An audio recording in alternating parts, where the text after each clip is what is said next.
sayop din ang akong formula nga isigi guwali kanang moingon ko unsay atong ihatag nga dili na ta mangayog bayad or unsay atong ipanghatag or unsay atong gibiyaan tungod og alang sa Ginoo basla niya gatusan kapilo. Ang tinuod di ay labaw sa usa ka gatos kapilo. Mao din ay sakto. So ibaw sa Ginoo nato more than 100 times. Motoo mo dili. Hinayag tingog. Motoo dili. Very good children. Nya ang tanan ro ninyong kwarta ihog ninyo sa kolekta dili. Ihog dili. Awa na hilom na. Nitoo man ka. Sa to pa dili kita managana paghatag. Why limit ang paghatag? Hutdon gid natog hatag, di ba? Kay biyaan gud ang tanan, matod pa ni Hesus, biyai ang tanan. Nya ayaw kabalaka kung imo nang biyaan ang tanan, total ibalik man na niya sobra pa sa gatusan kapilo. Una nga kanang moingon bitaw ko nga wa gi taong manggihatagon nga nagkalisod-lisod. Pangita mo taong manggihatagon nga nagkalisod-lisod. Naari ay. Ha? Wa gyud. Unsa may ilhanan sa tao nga naglisod, daghag problema, magsigig pangutkots o magnislo ang naong, bugat ang bation, magsigig kabalaka, magsigig karatol. Mao nay mga tao nga nagkalisod-lisod. Naidaghan kayo nga dagko kay balay, na ay millions, na ay billions, na ay nindot kayong sakyanan, pero nagkalisod-lisod. Mo na gitawag nila nga hamugaway nga nagkalisod. Daghang hamugaway nga nagkalisod. Pero daghan sa mga tao nga pobre apan haruhay. Di ba? Kasabot mo ana. Giling nga imong tupad ing na nagkalisod karon. Nagkalisod ka? Nagkalisod. Nganong nagkalisod man, di man manghatag, di man kamaong mo give up. Give up everything and you can experience more than 100-fold blessings from God. O muna'y gisulti ni Kristo ang dato kaysa maning dato kana bang dili gyud ka give up sa iyang mga kalibutanong mga bahandi tao o kwarta, di gyud siya ka give up, sige siya kupot. Matud pa ni Kristo, lisod kaayo anang maong dato pagsud sa gingharias langit, masayon pas kamilyo paglusot sa lungag sa dagom. Sunan gana naaman ay uban ingon mga-apply tag trabaho sa sus lisod kay na dia sudlon oy muratag nilusot sa lungag sa dagom. Ana niya unsa may pasabot ani ni Kristo nga kanang tao nga nahigugma sa mga butang ug sa mga tao dinhis kalibutan, labaw sa iyang paghigugmas Ginoo ug sa iyang isig katao, kanang tawhana maglisod og kasinati sa kalipay nga langitnon. Unsa man ang kalipay nga langitnon? Kana bang kalipay nga dili gyud mohupas gikan inig mata nimo hangtod inig katog nimo kanunay kang malipayon. Kinsa dinhi nga malipayon gyud gikan pagmata hangtod pagkatog ta sa ngamot. Sige. Kinsa ninyo dinhi ang wa gyud makayaw-yaw, wa masuko gikan adtong August 1 hangtod karon ta sa kamot. Nang wa gyud masuko. Istorya. Usa na lang kabuk ni Isa pero kadudahan pa. Nga naman, koto braman diri, wa magin mo ana. O, tanawa, nganong nagyaw-yaw man ka, nganong nasuko man ka, kay nawa ng imong kalipay. Nyaningon mo, nga nalipay gid mo gikas pagmata hangtod pagkatog. Nganong nagyaw-yaw man ka, ngang sa tog, natug ka, nagyaw-yaw, gidaman ka na. Nagmata man ka, nagyaw-yaw, ngano man, ang hinungdan nga nagyaw-yaw ka tungod kay naa kay mga giangkon nga imo, unya murag gihulga nga kuhaon gikan nimo, butang, tao o authority. Kana bang dili nakatahuron or kuhaan ka sa imong kwarta, kuhaan ka sa imong minahal, masuko dayon. Nya ang resulta aning mga tao nga mga hangol kayog dungog, mga hangol kay kwarta, mga hangol kayog kaning mga possessions, magpakaginoo na sila. Sila'y magbuot. Ang ilang pagbuot mo'y matuman. Mao na nga niingon ang Ginoo diri sa unang pagbasa pinaagi ni Propeta Ezekiel ngadto sa Tiro. Kaning Tiro murag Lebanon man siguro na, Lebanon karon. Ang iyang gisulti, nagpakadiyos ka, garboso na kay kastanan, tungod kay bright kay kastanan, murag nahibaw-an nimo ang tanang butang, unya negosyante kay ka, misamot kadako ang imong kwarta, tanawa unya, ipasulong tikag mga kaaway nga bangis kayo, tanaw natog makaingon pa baka nga ako, Dios, kung nag-atubang nakas espada sa imong kaaway. Patyon ka murag iro. Ano? Sige, lingay mong tupad. Yung nasugot ka, maggubat ang Pilipinas o China. Yung nasugot ka, maggubat ang Pilipinas o China. Makigubat kita. Ha? Atong kontra, China. Sugot mo? Hindi. Risgado kita magsige ingong gubat tungod lang anang dagat na naingon diri sa unang pagbasa, ilubong ka dihas dagat. Siging ilog anang dagat, ilog anang dagat. Mura ra bag kinsay gahimos dagat? Kinsa may gahimos dagat, Pilipinas o China? Oh, kay bawo mo demo ang Ginoo, kinsay gailog ros dagat, Pilipinas o China? Unya dili mo'y gahimo. Kinsay gahimo anang imong bana? Ikaw o ang iyang kabit? Ha? Kinsay gahimos imong bana ba? Ikaw o ang iyang kabit? Ang Ginoo. Nya kinsa mo ro'y gailog sa bana? Ikaw. Ikaw ang iyang kabit.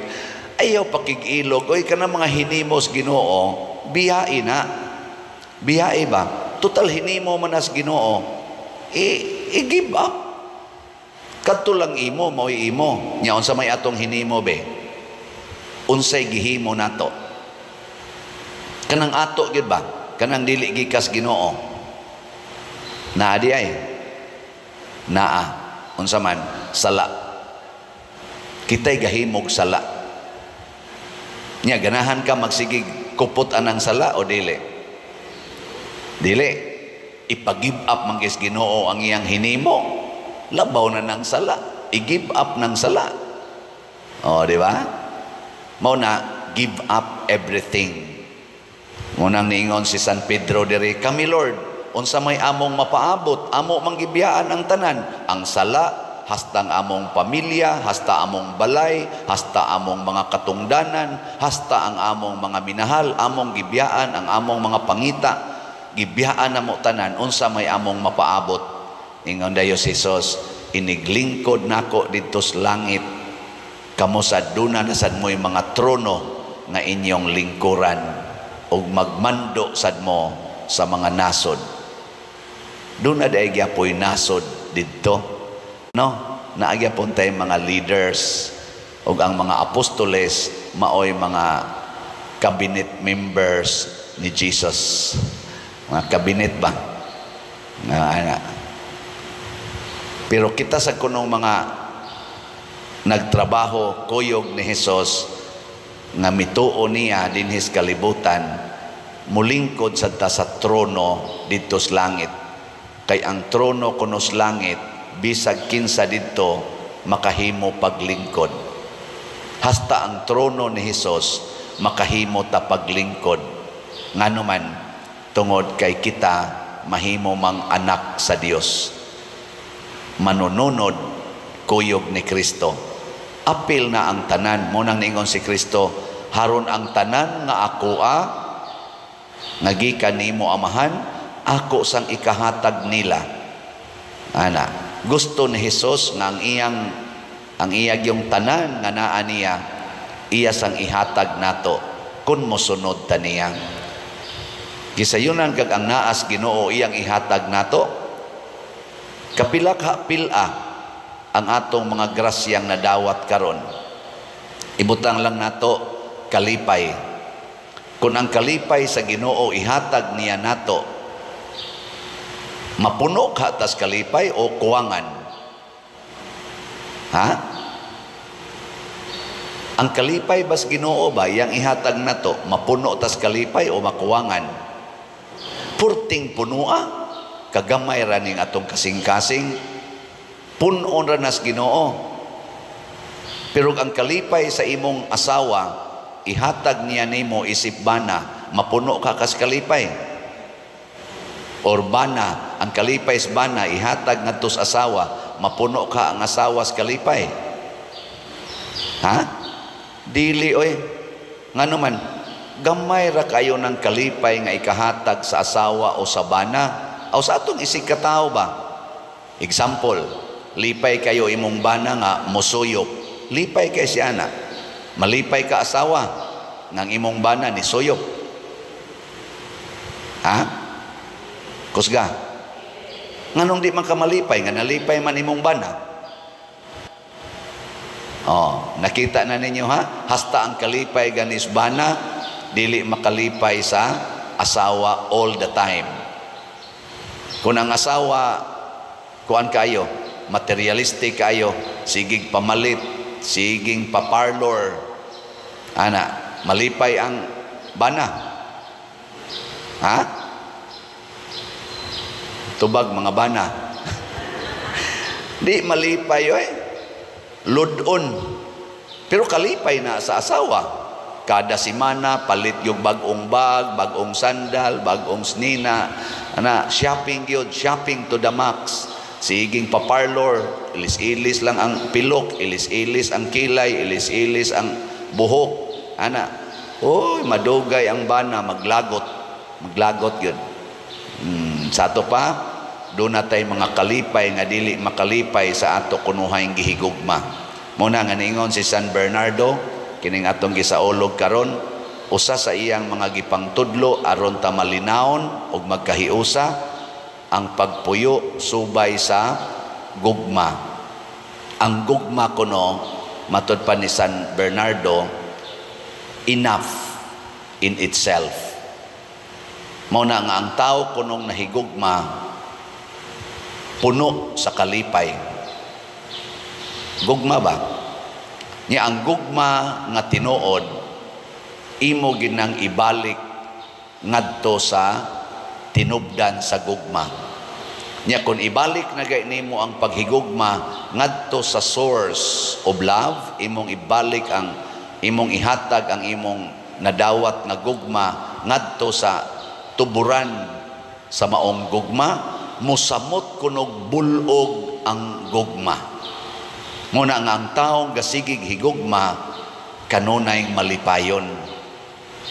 Muna nga naingon si Kristo, ang kinadak-ang sugo nako mao ang paghigugma. Unya kay wa man gilain nga best expression of love kana man yung paghatag. Hatag yun ba? That is the only way to show nga nahigugma ka, muhatag. Sige. Kinsa ninyo dinhi ang nahigugma sa simbahan, taas ang kamot. Ang di mo isa, nahigugma sa impyerno. Very good. Daghan kayong ni isa. Nya, kinsa ninyo dinhi ang mopalit og slot karong adlaw? Tasa kamot. Awa na, hipos na. Ingon di ayaw na padero hindi na nagpalitan na. Nawa, unsa na sa imong Ginoo? Ang ako niyang palitonon, ang akong palitonon. Mo nang iningon sa si San Bernardo, kung ang gugma gamito na nimo para sa imong kaugalingon, mawagtang ang maong gugma. Kay dili man ka maoy source sa gugma. Mo na ang love of self is the worst evil. Kana bang selfishness, self-centeredness, the worst evil. Makaguba pag yun nga sa ubang mga tao. Kung ang asawa selfish kaayo, hastang bana maguba. Guba sa diyang kaugalingon. Kung ang pare selfish kaayo, maguba yun ng parokya. Kung ang kapitan sa barangay selfish kaayo, maguba gid ng barangay. Kung ang mayor sa usa ka lungsod or siyudad selfish kaayo, maguba gid ng lungsura o siyudara. Kung ang presidente sa usa ka nasod selfish kaayo, maguba gid ng nasura apil ng mga katawhan. Gikatapos ang lingi sa imong tupad. Lingi ingna sugod karon ingna kus gaway na sugod karon dili gyud ti kagubon. Sa ato pa ikaw karon magsige na kaghatag anang imong tupad aron di siya maguba. Kay magsige kag atiman sa imong kaugalingon hasta nang imong tupad maguba. Tanawan ng gasigirog padagko sa ilang balay, siging padagko sa balay, gikural na nilag maayog, konkreto ilang balay, tanawa ilang mga silingan, gilunupan na, kay wa na'y agianan ang tubig iniguan, tagahawak ng tubig, nangaguba ng silingan. Tanawa karon ang ato mga dagko kayong mga subdivisions, gipangkural ang dagko kayong area, wa na'y kalutsan ang tubig, asa padong ang tubig, adto padong sa mga silingan nga way kural, gisanapan nas tubig. Bisan pag naay mga flood controls kuno, lunop to the max lang yapon, tungod na sa paghigugma nimo anang imong kaugalingong Pinoyanan nga wa kay pagpakabana sa imong silingan. Di ba?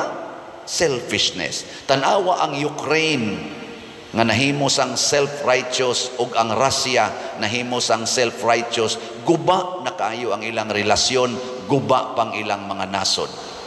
Tanawa ang Israel ug ang Hamas nga mga self-righteous kaayo, gusto yung tumanon ilang gusto, nangaguba na karon ang ilang mga gipangpuy-an labi na dito sa Gaza. Guba. Mga asawa nga selfish kaayo, guba ginang inyong relasyon sa inyong bana. Mga bana selfish kaayo, guba ginang relasyon sa inyong asawa. Mga anak, sige na lang tanaw ng computer o cellphone, guba ginang inyong relasyon sa inyong ginikanan. Mga ginikanan self-righteous kaayo, imposing kay mga anak, abot yung panahon mahimo na ninyong kaaway ang inyong mga anak. Guba gina. Di ba? Haron dili maguba ang atong relasyon sa simbahan, pamalit mog slots. Ora gina. Ang mopalit tindog.